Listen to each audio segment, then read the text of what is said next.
Set to the intro scene. We're going live in 5, 4, 3. Yummy like a gummy bear.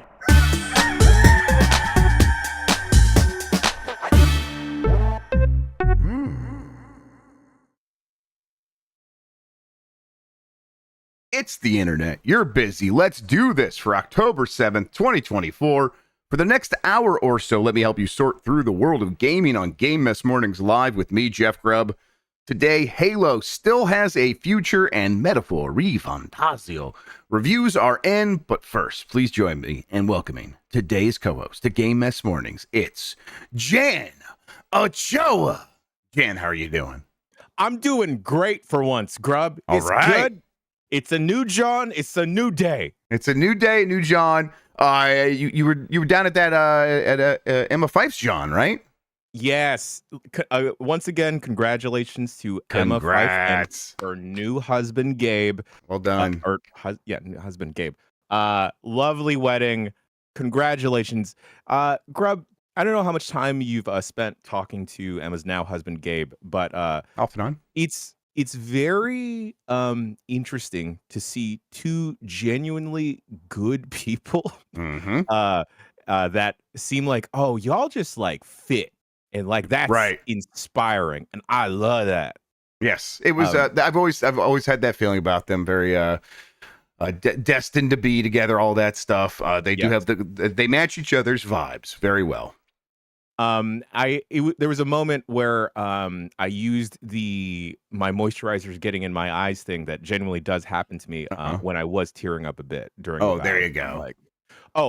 And the best thing is we were near where we were in Los Angeles. We were near a train station or train tracks, and it was Emma's turn to deliver her vows. And I was starting to feel a little bit worried. The producer and me was starting to feel worried of like, oh, I really don't want Emma to have to pause during her vow if this train comes by to like just let the train go. And then she goes to do her vows, ends it perfectly. The next second, Grubb, the train passes by. Incredible. She knew too. She always knows. That's the thing you can count on Emma for. How was the slumber party? Grubb, I don't know how updated you've been on the newest current Giant Bomb lore, but there's my Audi, or my dear scumbag friend Ban Bochoa, made an appearance. There was one point where I was like 3 a.m. in the morning.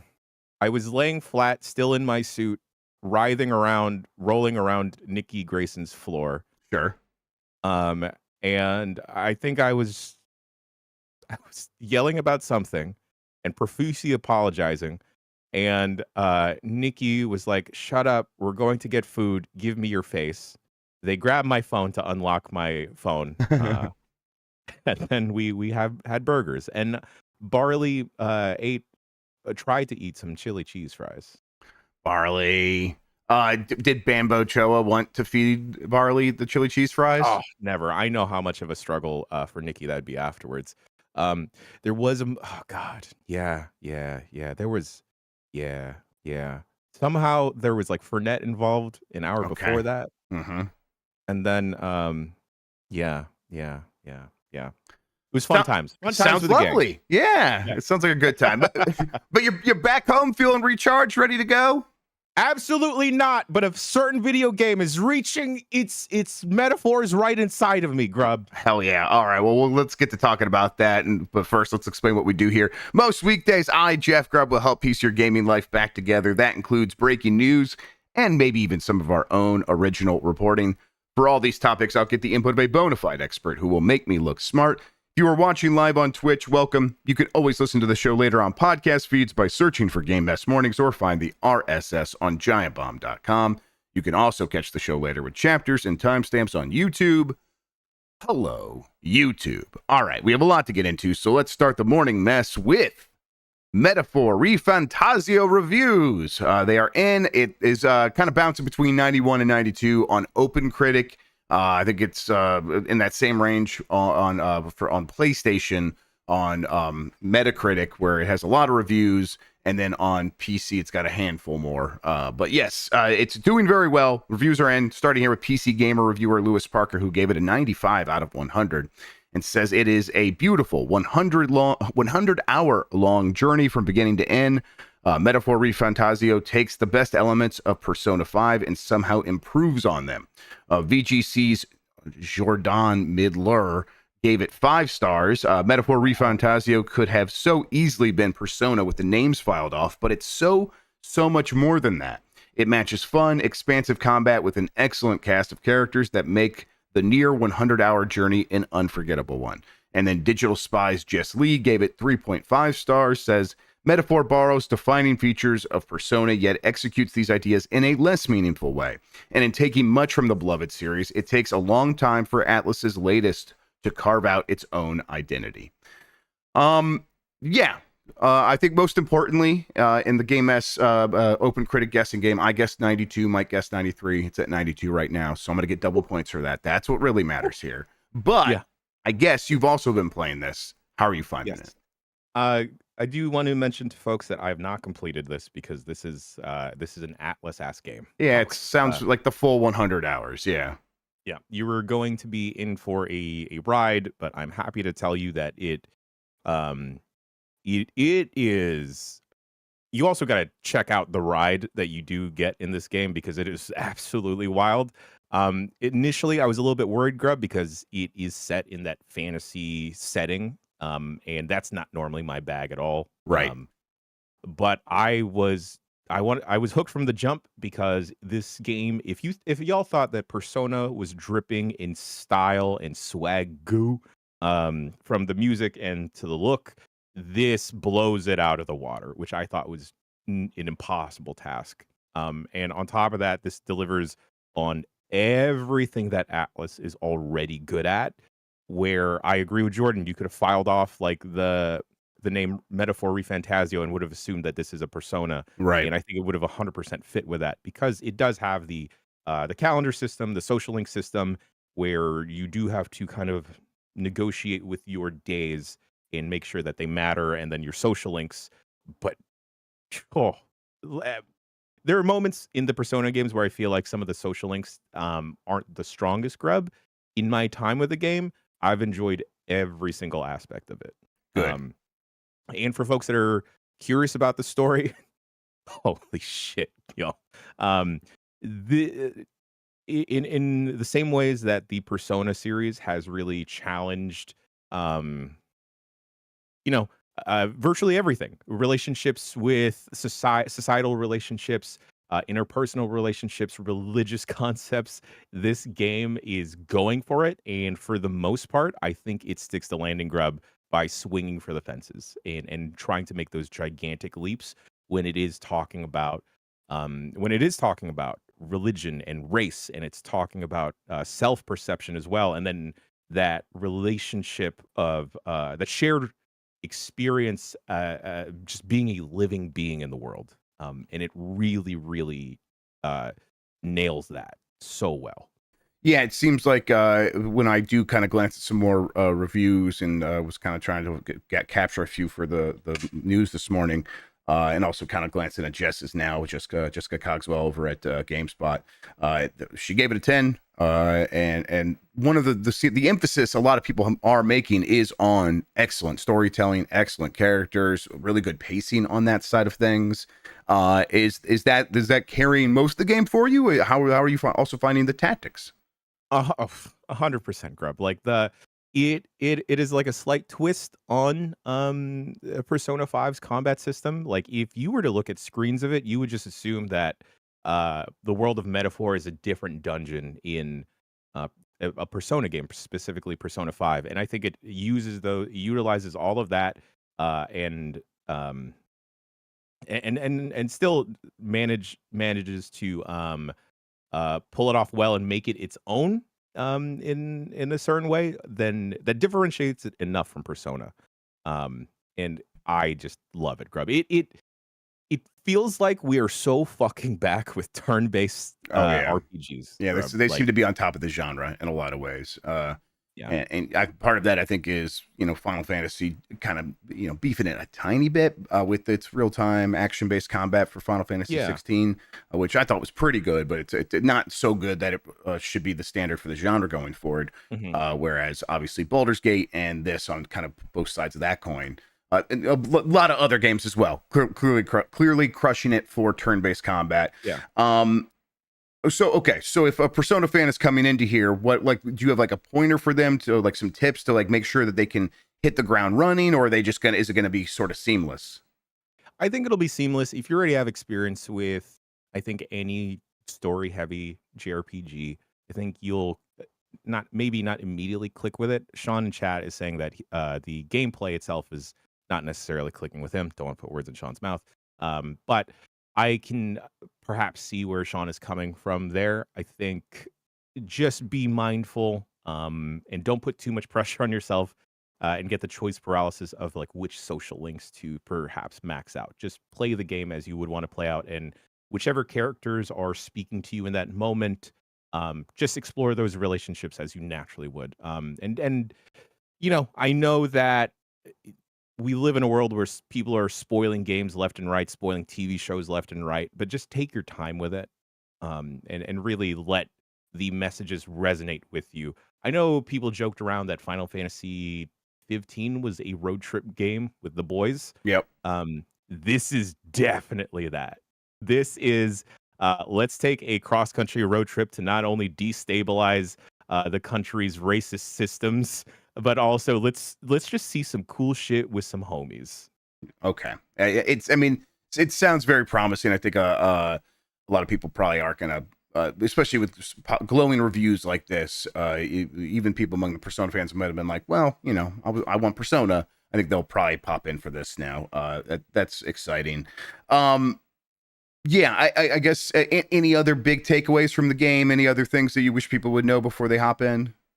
I think I appreciate the CO Jones on Atlas when it comes to trying to tell these heavy-handed messages, because not a lot of studios, not a lot of developers. It's funny, I feel like indie devs are very good at tackling very specific messages, and sometimes with AAA studios, it just falls flat and crumbles on the own weight of such a big game.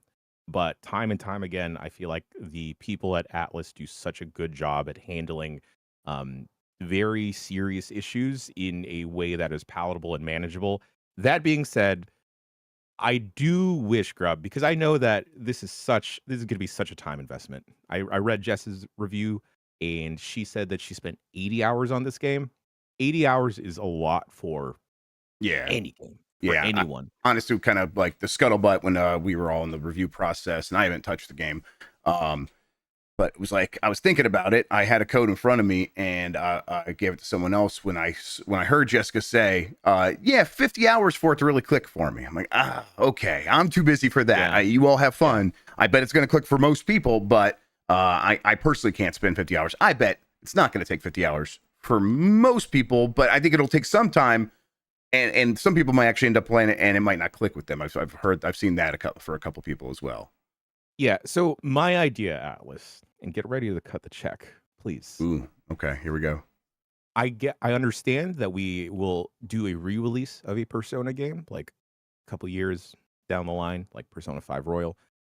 What if instead of that, we just have Metaphor ReFantazio Turbo, where we just cut some of the fat. Metaphor ReFantazio Speed, 3-minute matches. That's it. Like, Grubb, I am dead set that there are a lot of people that would enjoy more of Persona if it was not 80 to 100 hours. Yeah, I mean, I guess when I think of RPGs these days, I do think that they are like 80 hours. That's the number I think of. But it's like I'm kind of like reading old magazines these days, and it's like, oh no, the RPGs back then were, the big ones were 30 hours. Those were the massive ones. Clearly, there's always going to be that arms race that causes both sides to all sides, everyone in that genre to be like, well, ours is even bigger, has even more stuff, and they always feel like they got to have something bigger than their last game. So I get how we get here. I wouldn't hate for them to take all of their stylings, all of their gameplay prowess, and apply it to something that is a turboized version of what they've made before. That'd be cool. All right, quick breaking news. Actually, let me just write the headline in here for you. Alien Isolation sequel confirmed. This comes from Tom Ivan at VGC, who just kind of got the news for us. Sega has announced an Alien Isolation sequel. The game is in early development at Creative Assembly. The announcement on Monday came out to coincide with the 10th anniversary of the original game. Today, I'm delighted to confirm on behalf of the team that a sequel to Alien Isolation is in early development, said Al Hope. I almost said AI Hope. Al Hope, a creative director at Developer Creative Assembly. We look forward to sharing more details with you when we're ready. And then the Sega account tweeted, "We are so back." So, there you go. I think this is a great idea. I think this is one of those games that at the time it reviews a very specific way because the reviewers are like, I have to think about this holistically. There is this really great mechanic here of you trapped on a spaceship with an alien, and all that stuff is great. And the game is too long and that drags it down. Therefore, this game is a blank, and it's whatever number that is lower than maybe they would have given it just based on how good the mechanics are. Now it's really grown in estimation over time, and in a lot of fans' eyes, it's got a cult following. It's only, it grows in like players around this time of year every year. I think you take what you learned last time and you really focus in on what worked, and don't feel like you need to make a 30-hour game this time. I think when this game came out 10 years ago, there was definitely this real strong need to be like, we need to be able to justify this game being the price it is, and we need to to take up room on store shelves and all this stuff. So it's got to feel like it has a ton of content. I think people are a little bit more willing these days to be like, if you give us all the gameplay mechanics we want, just make the game until it stops being good, then end it. And I think that people will be more open to that these days. I'm excited about this. How about you?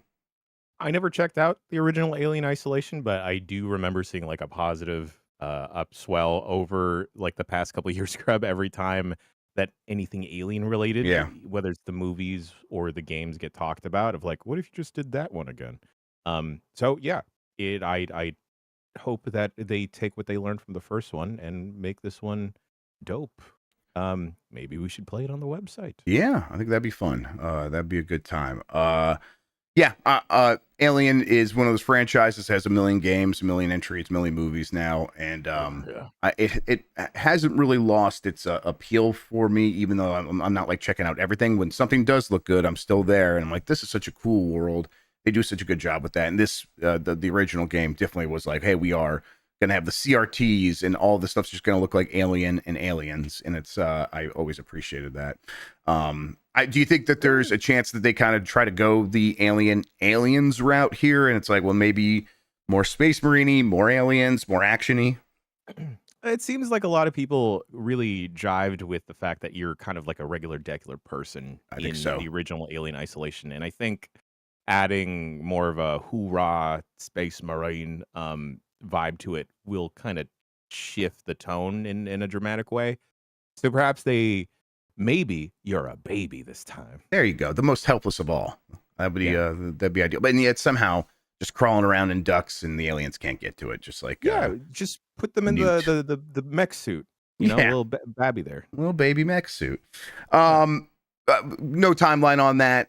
They said it's in early development, probably still years away. But cool to get a sign of life from this series and see it coming back. It feels like this is one that was well earned. And next up, we'll get Randy Pitchford's Space Marine 2, Colonial Space Marine 2. There you go. Cool. All right, the future of Halo is coming, and it includes multiple games. This is from Ethan Gotch at Kotaku.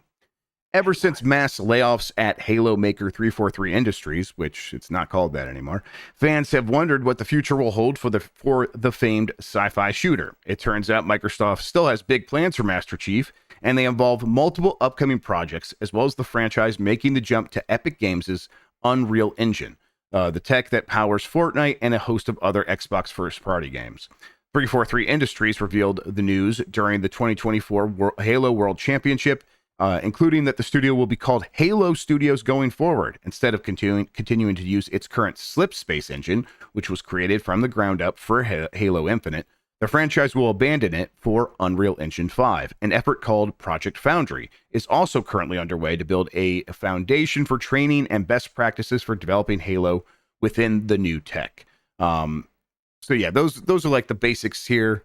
They said that there's more games coming, and also Halo Infinite. Meanwhile, will continue to get updates, but it sounds like it's kind of on the should we de-emphasize this more and more and more, or kind of try to keep it going a little bit longer while we work on this other stuff? That is to be determined. What really matters here is I think people will see this, Jan, and I think the jump conclusion from people who, they aren't in the weeds with this stuff, and I think that's completely fair. Mostly the Mike Minottis of the world will be like, oh, they're switching to Unreal Engine because it's they want better graphics. And I'm throwing him under the bus there. He knew what he was talking about. Really why they're switching is Unreal Engine is the most used engine among AAA developers, and it makes it easier, one, to hire people, but two, like really what it is the tools are there to just get a lot of content out fast. That was the problem with Slipstream. It made a game that looked pretty. It was an engine that even once you got these people are smart people. They can learn how to use new tools. That's fine. Yeah. In fact, this Project Foundry, what that's saying is we're going to be building our own tools to use Unreal Engine. So what it really is, how capable are those tools? How malleable are they? Can you take them and be like, we have an idea, let's execute on that idea in a reasonable amount of time with a reasonable amount of money and resources? And the answer for Slipstream was clearly, over time, they could not do that. I think that's why we ended up with the single biome that they had in Halo Infinite. Didn't bother me too much as someone playing the game, but clearly they're like, we just got to keep working with the resources we have. Just take that tree and use it 150,000 times throughout this world. So that will solve a lot of the problems, I think, for the next Halo. Do you feel like this is going to solve enough of the problems? I am not 100% sure, Grubb, mostly because there were just parts of Halo Infinite that I did like, just I don't think was able to sustain me in the long run. And maybe that was just due to like the problematic lead up of the game getting delayed and then wondering, okay, when is the game fully out? Okay, co-op isn't here yet, but now it is a couple months later. And then just thankfully the multiplayer never felt like it was a mess. No, it was just always fun. It was always fun. It just went in waves of popularity, like with like my friend group, and even on site we played it a couple times and we circled back a couple months later. My hope is with the pivot to Unreal Engine 5 that yes, they are able to produce content faster and maybe adapt faster to trends. I just hope that it isn't let's throw everything at the wall approach and see what winds up sticking. Oh, definitely. Because ultimately I feel like I don't know if the Halo franchise is in healthy of a place to sustain itself with that method of development, right? Because sure, we could get a couple Halo games in the next couple of years, but what does that ultimately do to the name Halo that is kind of already, I don't want to say damaged, but it isn't as popular as it was. It's definitely a little wounded, right? Yeah, absolutely. Yeah. I think they have to kind of continue to treat the next games as big, huge, and important, and that means, not being too, just like you said, throwing stuff at the wall. That's a good point. And I think what they probably should do here is establish this very strong foundation and build something out that like feels like, okay, this is the next big Halo thing. And then at that point, once it's live, once you have some momentum there, then you have the tools to be like, okay, now we can sort of respond to what the community wants. We can work with them. We can give them, the player, the in-game foundry where they can make their own stuff and build Unreal Engine to be able to handle that. And then once that stuff is popping off, maybe we can take some of those ideas and expand on them very, very quickly, because now the tools will simplify that process. I think it's the hope.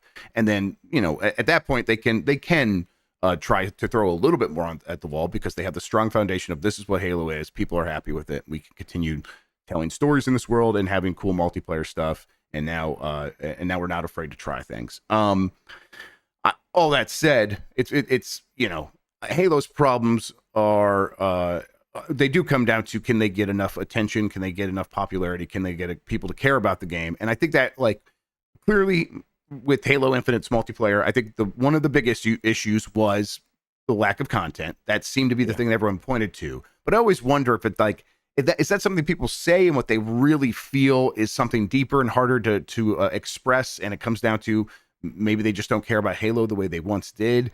And I wonder if those problems will remain while they solve all these other technical and development problems. It's tough to say, Grubb, right? Because for some people, some of that stink is going to remain no matter how good the game winds up being, right? Yeah. Ultimately, across the board, I think Infinite wound up reviewing pretty well. But that perception of Grubb, I guess, what would you call it if, like, Doom and Quake are a boomer shooter and Halo occupies kind of that mental game space for me before, like, Modern Warfare 2? Master Chief of the Millennium, because he came out like right in 2000, right? So I don't know. Yeah, boomer shooter and the son of boomer shooter. I don't know. Like, that's probably Son of Boomer. Yeah, son of boomer. SOB. Yeah. It's an SOB it's game. It's an SOB game. Yeah. So yeah, the poor Saab. Yeah, I think that there will always be. You're right. This, like, churning back of, oh, I really missed that. We've had enough of Fortnite. Let's try something else. You know what? Maybe that something else should be nostalgic, and Halo could jump back in at that time. So we've seen a couple indie games blow up. BattleBit Remastered. Yeah. The Battlefield formula. I'm kind of surprised that we haven't seen too many games try and indie games or indie shooter games try and recreate a Halo to some degree. So maybe it's just going to be the Halo team or the Halo studio moving forward that just tries to recapture that nostalgia and reframes it for a newer audience. Yeah. Just make ODST again. Yeah. Did you see the recent update to Halo Infinite where they're adding third-person cameras to the action? Yeah, I don't know if I need that. Yeah, I think I was like, that's fine. I think I was a little surprised by, like, how many people responding to the tweet about it were, like, super excited. Like, this is the thing that they've been waiting for in Halo. And I'm like, kind of doing that the Clint Eastwood meme, like, get off my lawn, like, kids. Yeah, you can't handle first person. Come on, what's wrong with you? It looks cool though. It does look cool. Yeah. I don't know. Well, maybe we could check that. I still like Halo Infinite. And maybe the most exciting part for me of all of this news is this means that we can get to the point where people are no longer like judging Halo Infinite on how much it is hitting their pleasure receptors in that moment, and they could just assess it as, was it fun to play? And we're going to be in the Halo Infinite was good zone here very quickly, I think. So yes, looking forward to that as someone who's always enjoyed that game and would love to play it at any time. Halo Infinite, just a fun, good, solid multiplayer game. I think they should definitely try and push the marketing again and just have, like, another relaunch style thing where just reminding folks, like, hey, this game's around and it's good. Check it out. We don't just buy bags of Doritos and you'll be better at the game than everyone else. There you go. My other speculation is, with the switch to Unreal Engine 5, do you think Halo is going to join the rest of modern day multiplayer first person shooters and have skins and guest characters? They'll definitely have, the skins, clearly. Yes, they will. But, like, guest characters, I don't know. I feel like what this might open them up to is make it a little bit easier to borrow characters from other Microsoft games. Like, if the guys from Gears of War showed up in the Halo multiplayer thing, I feel like that wouldn't be too out of place or too strange. I guess the way if they started moving around floaty, that would look weird. I don't know. It's hard, because you add in Harrison Ford as Indiana Jones. Can he just go running around and jump like and looking like that? It looks weird. So yeah. I think it'd be difficult to pull off. But who knows? Maybe they could try a bunch of different modes where it makes more sense. So or something along those lines. I think they probably just try to play around in, here's a skin for your Master Chief character. Here's Optimus Prime in Halo. Okay, well that would be cool. He's aren't they already locked down to Overwatch? Well, one of those games got Transformers. Why I can't remember Overwatch? which one. Come on. I don't know anymore. That does speak to a point though that this is now the latest Microsoft studio to fully embrace Unreal Engine, just like many of the other studios have. Clearly, the Gears of War team, not the Initiative. I can't ever remember the name of it. They're masters of Unreal Engine. They've been working with that for a very long time, and they are like the Coalition. Thank you, Chad. And they are such experts that they come in and help other teams work on Unreal Engine. Now they can do that and help out the Halo team. And all these teams can work together to build these best practices as they're talking about. Undead Labs, I think, uses Unreal Engine. There's a whole bunch of that now at Microsoft. It makes sense long term because they have all this expertise, and now that expertise can't, I think, the Coalition did help on Halo to a certain extent, but they would have been able to do a lot more if it was in Unreal Engine, and now they're going to be able to execute on that. Grubb, speaking about long term for Halo as a franchise moving forward and Halo Infinite, do you think we might actually see a Halo game come out on the PS5 as well as an Xbox and PC? Maybe not at launch, but maybe like a couple months down the line? Over time, yeah. I mean, probably. Probably. It's, Okay. maybe not the next one, but in like 10 years, what are any of these boxes going to be? It's just the audience that they're going to be aiming for with these games is going to be so big and so much bigger than just any one console that I just don't think that they are even they've de-emphasized the importance of the consoles today, and it doesn't seem like that decision is going to get reversed. It's only getting they're only more and more leaning in that direction. So eventually they have leaned so far that it would be weird if Halo wasn't released on everything. Now we're not there yet, but I feel like they are walking in that direction, and steadily we'll get to that point, and that point could come before the next Halo game. We'll see. All right, yeah, go ahead. One last thing, please. God, it feels so weird that we could potentially, in 2-3 years' time, have a mobile Halo game that could pop off in a way that COD Mobile has.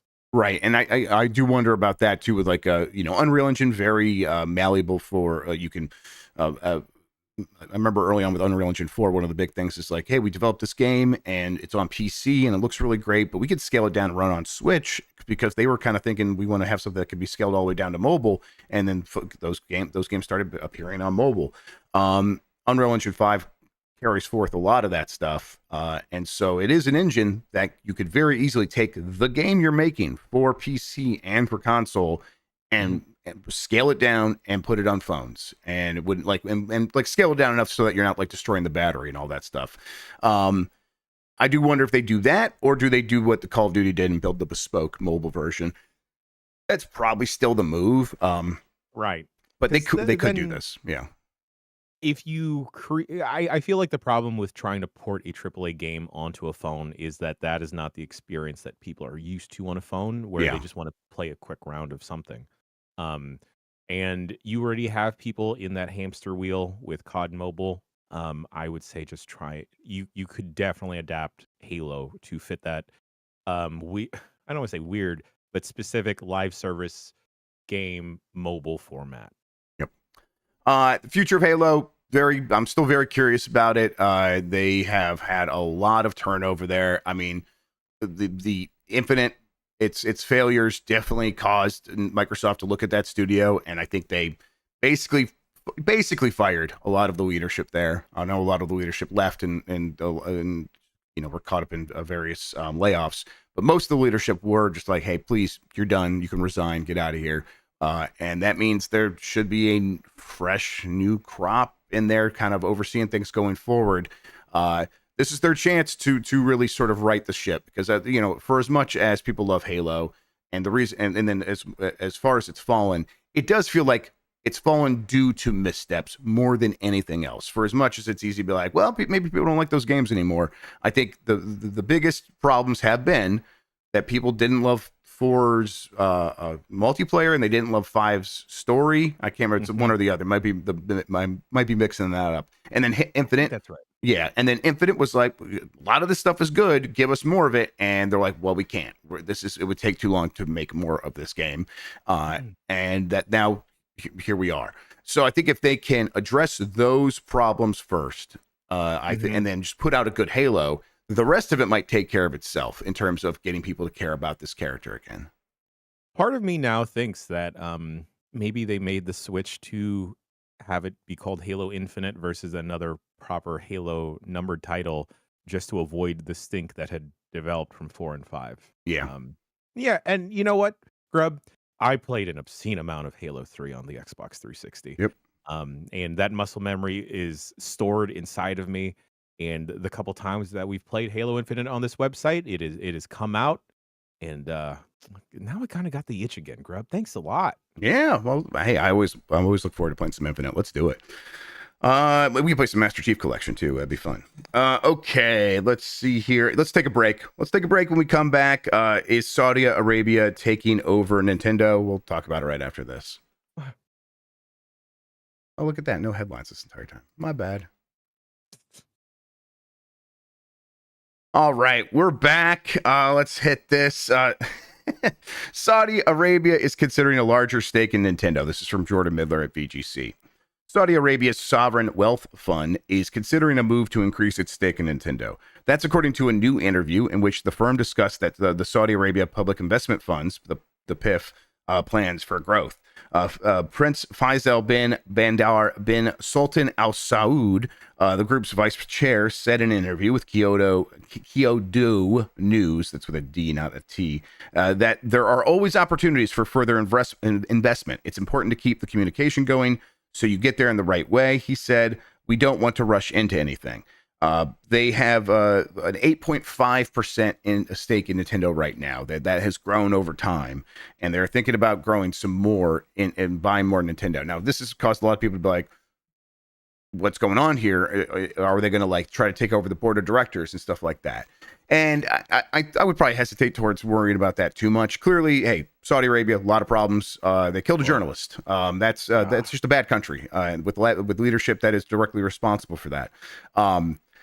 It's a publicly traded company, Nintendo. You can't stop them from investing, as far as I'm aware. It'd be very difficult. In fact, Nintendo didn't know about like most of these investments from Saudi Arabia until it was in the news, because that's just how public trading works. Like, those shares are out there. They went out and bought it from someone else. Nintendo wasn't involved in the transaction at all. But 8.5% is a lot, and if they do buy more, it would be something that they would have to communicate to. Well, wouldn't have to, but they've said themselves, like, we would communicate with Nintendo and let them know what we're trying to do here. The point of investing, for the most part, is to make money from other people's work. And that's not going to be not true of Saudi Arabia.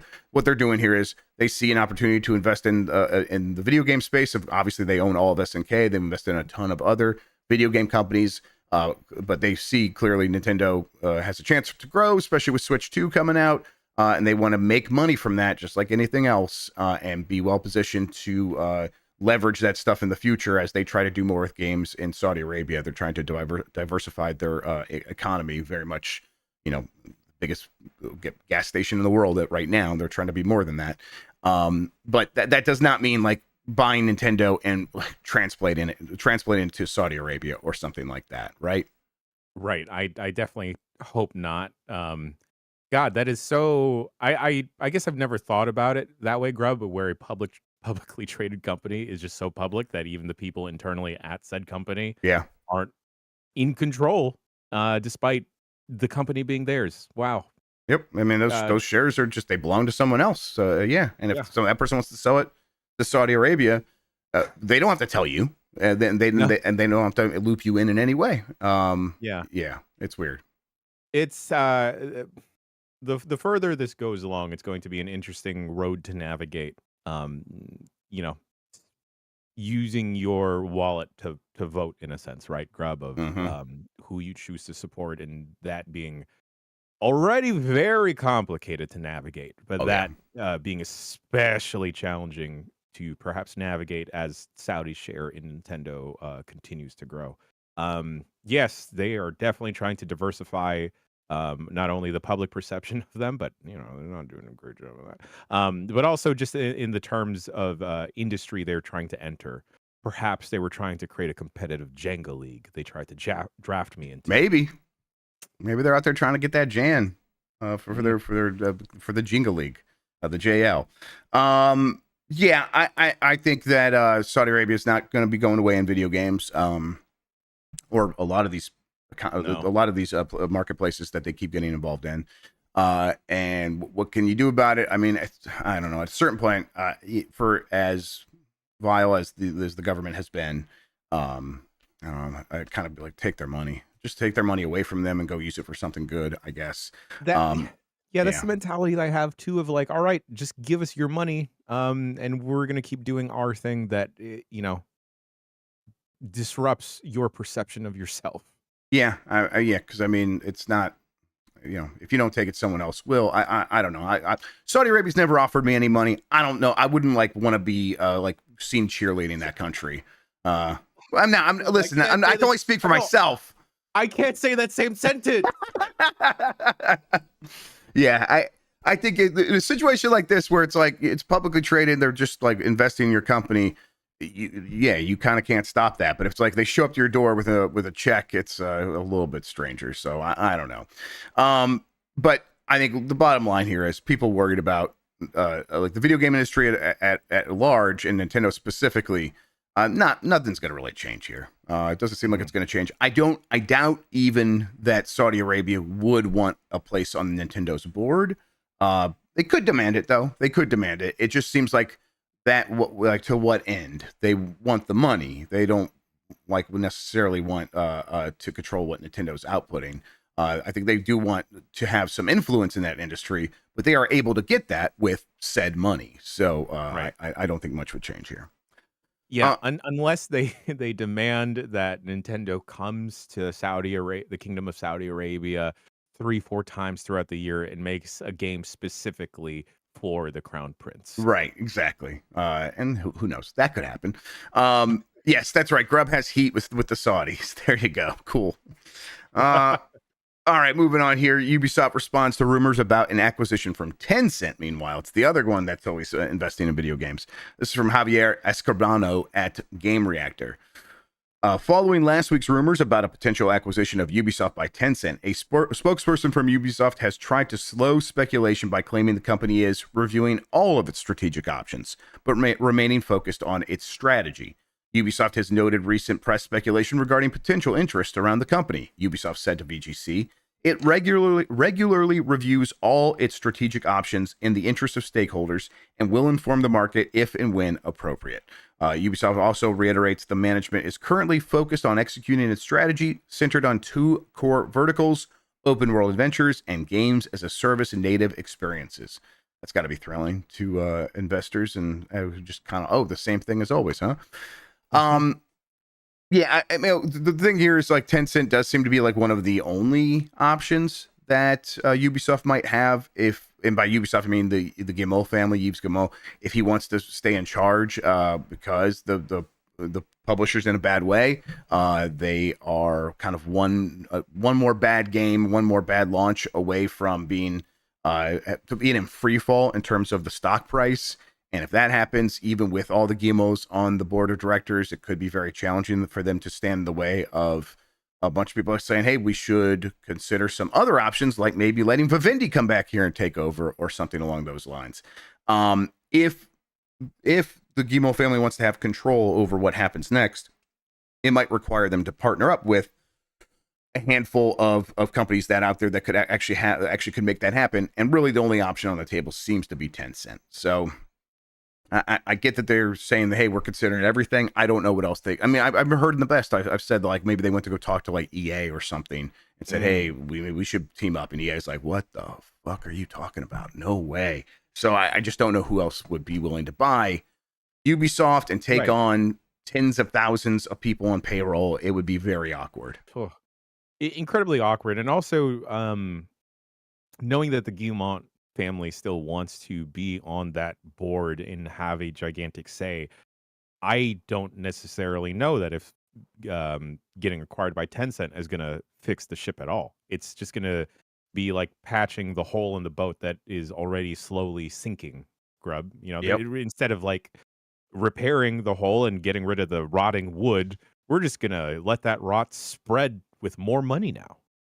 Yeah, it seems right. Like this is not going to actually solve much. But I think that's a good point, because that's the perspective that we're actually talking about here. Again, is like the Gimos don't necessarily, they're not necessarily thinking about the future of Ubisoft. They are thinking about the future of their power within that infrastructure. And I think they could team up with Tencent and be like, okay, we get some of your money and we'll do the work to control the company, and you fund it, and we'll take it private again, and private between Tencent and ourselves.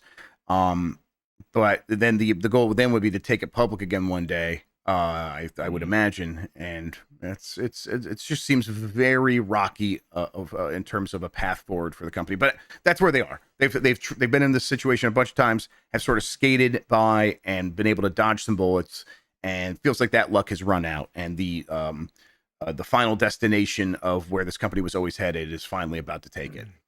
It just feels like such a bummer, Grub, because due to your recommendation, I have spent a little bit more time in Star Wars Outlaws, and it is starting to grab me. Mm-hmm. And I think I am finally turning on it in a positive way. And it just stinks that it feels like Ubisoft is hanging the game out to dry, despite the game being continually worked on and developers promising like, hey, we're going to make this game even better than it already is.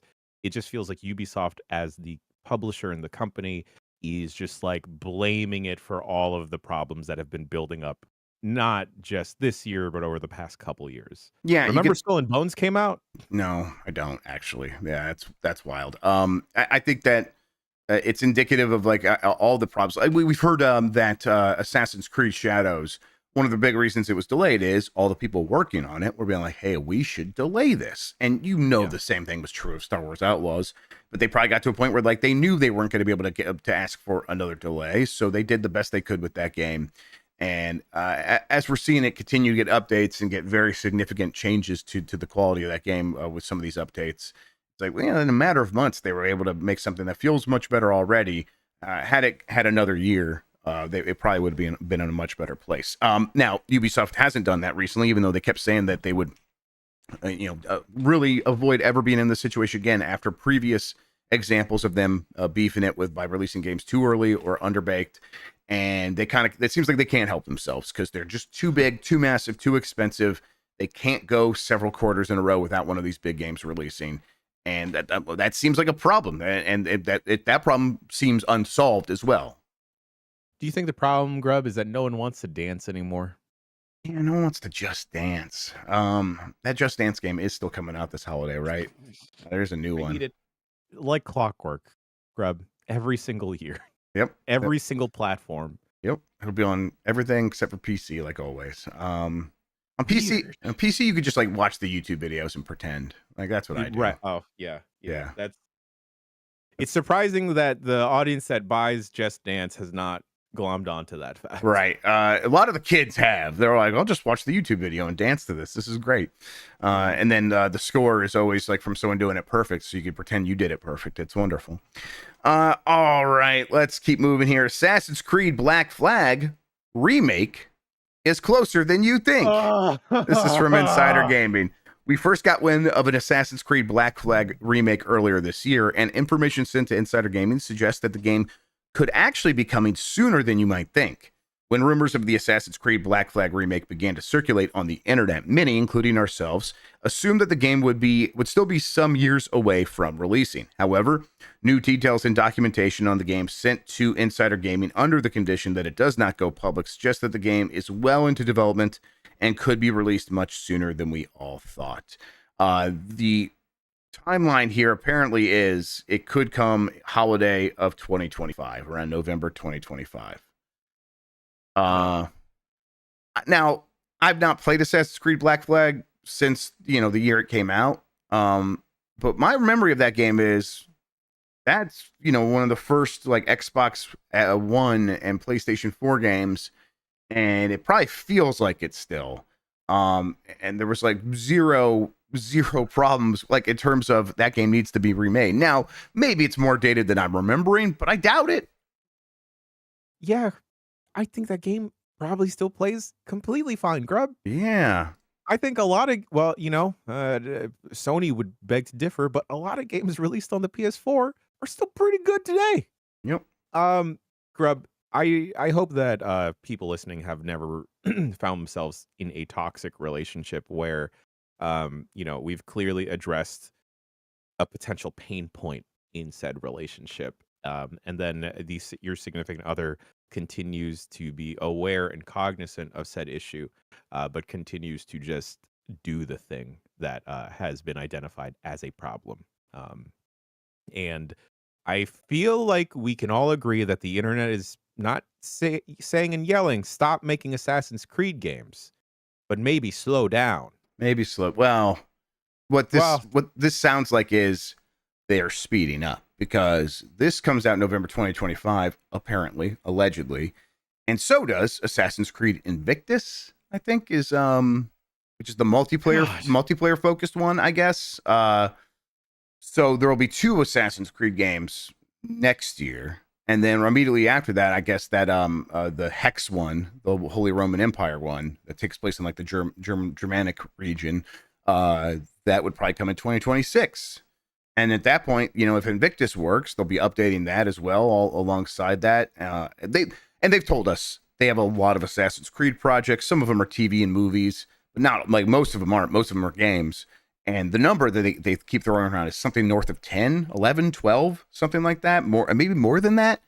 So there's a lot of Assassin's Creed coming, and I don't know. It also feels like that is just speeding towards a brick wall of, if you have another like Unity situation, all that blows up in your face. And then you're talking to us again about how, we're going to delay all of those projects until we can get this right. Just like you've done 3 times already. Grub, I forget what it's called when you start offing civilians in Assassin's Creed, and then is it destabilizing or desynchronizing? Oh, desynchronizing, yes, yeah. Oh boy, I feel like the world has been yelling at Ubisoft like, you're desynchronizing from the rest of us and what we actually want. Fucking stop. So really, yeah. I've been thinking about that now. It's like a euphemism, going on a desynchronization spree. That's a kind of, oh boy. It's so bad it's good.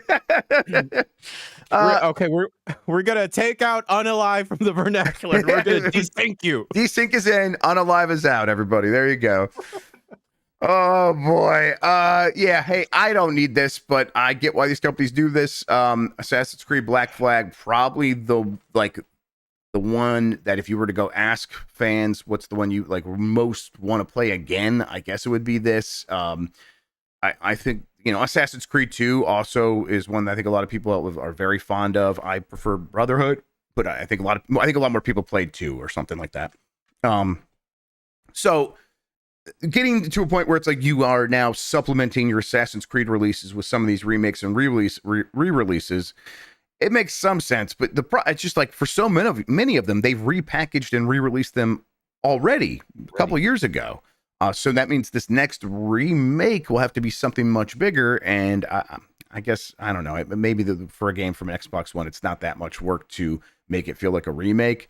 But I think that also speaks to how much demand is there going to actually be for this. And we're seeing Until Dawn, not a similar kind of game, but from the similar generation. And that game's getting just got released as a remake or remaster, and it's on PC, and no one's playing it. No one seems to care. So I think it's very easy to mess these up, or to put a lot of work into it, and people being like, well, no, we don't want to replay that. We already bought it. I've actually, now that I think about it, Grub, I've seen people streaming Assassin's Creed Black Flag on TikTok of all places. Sure. And game, surprisingly, still completely fine. Oh yeah, 100% it's fine. Yep. And we're already in that position, Grub, where it feels a little silly to remaster a game that came out only 5 or so years ago, or whenever Black Flag came out, at least on the PS4 console generation, because again, for a lot of people still haven't upgraded to newer consoles. So the PS4 base experience is still their day to day, and it is completely fine. Um, oh, oh, Lordy Grub, I feel for the people internally at Ubisoft. Me too. We'll we'll see what they say. Maybe this thing is a mix-up or something. We'll hear, but or maybe they present it and be like, oh, okay, I get why they're remaking it. There's a chance for all of that. We'll wait and see. Real quick here, just hit some of these highlights real quick. Monolith Soft is busy developing its in-house engine, building on Xenoblade engine for future games. You're a Xeno boy, right? You're happy to hear this. Hey, reinvest in that technology, make more of your stuff, like because they also are partly responsible for like the world and the Zelda games with all their technology. So, yeah, that sounds good to me too. 100% Grub. As someone that really, really, really loves Xenoblade Chronicles 3, give me more of that. Give me more flutes. More flutes. There you go. You heard him. The Nintendo Switch mod chip maker is going to fight Nintendo without a lawyer, apparently. What is this, Joker 2? It's Joker. Well, I don't know. There might be more singing in this. Who knows? We'll have to wait and see. Yeah, hey, that's a bad idea. But apparently they just had a bunch of counts from Nintendo, and they went through and were like deny, and they still haven't got a lawyer. So it sounds like they might try to go to court and fight Nintendo themselves. Good luck. I hope they don't kill you. It's Nintendo. And then yes, Until Dawn is one of the worst Sony releases on Steam in terms of players. It just feels like the game is not like, oh, that's an assessment of its quality. It's just like maybe people aren't even aware this is happening, or like it wasn't already out. No, it's on PC now. It just feels like it's missing some zeitgeist thing. I don't know. I think so, and it feels especially unfortunate because we are in the spooky season where maybe it'll pick up. Maybe it'll pick up. I think there's also the perception, Grub, similar to the problems that Black Flag Remaster could have of like, isn't this already here? Don't I already have this? Yeah, I think that's probably a big part of it. And that Until Dawn movie just finished filming. Maybe when that comes out, this will pop up again. That could be fun. All right. Poll question. Let's do that real quick. I have the results here from last week. What do you prefer, single player games or multiplayer games? 7% say they prefer multiplayer games, and 93% say they prefer single player games. That's on 4,000 votes. And I think that's, obviously going to be the kind of audience we get on our stuff, without a doubt. Right. That makes a lot of sense. That's astounding, though, Grubb. I think it's, I think multiplayer, listen, if you look at the way, people spend money on games, multiplayer games make more. They just do. And then when they were when you were just looking at how many copies they would sell for years there, they would sell way better than single player games. I think they are just more popular with a wider, more casual audience. And then single player games are just a tiny bit more niche. That's all. But that audience shows up for shows like this. And clearly they do. 93% to 7%. I am curious to see how many folks that are big into Final Fantasy 14 and that is an MMO that you can totally play solo dolo. I've heard. I wonder if that blurs the lines for some players. I think it does, and I think when you say, "Hey, I prefer single player games," you're probably also playing multiplayer games. It's just like, no, if I had to choose, I'll choose single player games. Now, I do wonder if companies feel this sentiment and are like, hey, can we get back to investing more in single player games? Or they're looking at underlying data, or they're looking at some notable flops recently and being like, actually, this might be dangerous to go this path, because at least multiplayer games, maybe it's actually a little bit less expensive to make it. Now, these days, it seems like it's just as expensive as anything else. Look at Concord. But maybe it's a little bit less expensive because you don't have to build out this whole massive campaign. You can have a few maps, a bunch of characters, and then build on it from there. And then if it works, the ceiling for it is astronomical, and we can make more money than ever. So I think that's why they continue to lean towards multiplayer games. But I clearly the single player game not going away, just like always. No. Okay, new poll question. We'll get to that here in a second. But first, Jan, what do we have happening on the website? What should people know about our week? We're going to go and decide what's happening this week immediately right after this, Jeff Grubb. Yep. But I can tell folks at home to look forward to Chef reactions on Voicemail Dump Truck. And yeah, we will definitely try and line up together a BCR that is Metaphor ReFantazio centric. We'll get that focused up. We'll develop a roster and go on a road trip to podcast. It's not divorce week, everyone. It's not. No, it's not divorce week. It's spooky season. It's October, so we'll play some scary games here and there. We do want to play Until Dawn. I'm gonna go to that baseball game with Mike. Actually, he got his tickets, so that's at 4 p.m. So I'm not gonna be able to play Until Dawn today, but maybe we'll start it on Wednesday and try to finish it another day. But yeah. Grubbed by Ghoulies. I'll do that. Yeah, I want to play a variety of like actual scary games and then spooky fun games. Alien Isolation. Okay. Yeah, I would like that a lot. That would be very good. Yeah. Oh, or Sean says, but what if we play without you? Yes, that'd be great too. If you guys want to do that, absolutely. Have you played Until Dawn though? I've not. See, that's part of the kicker. Is I want to see you. Yeah, but what if it's Until Sean? No.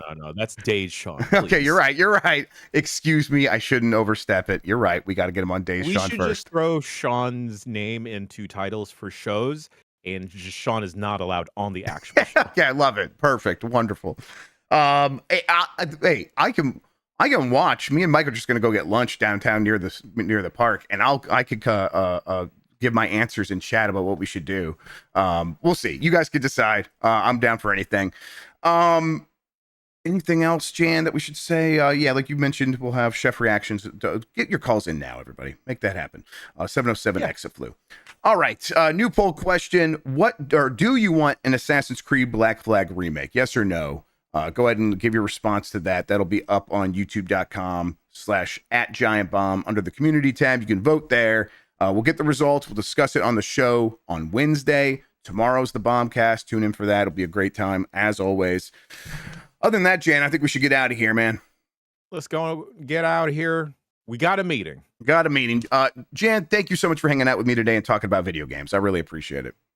It's my favorite way to start a Thursday. And thank you all for listening and watching.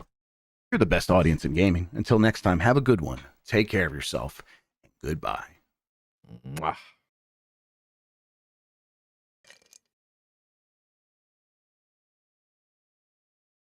All right, we're out.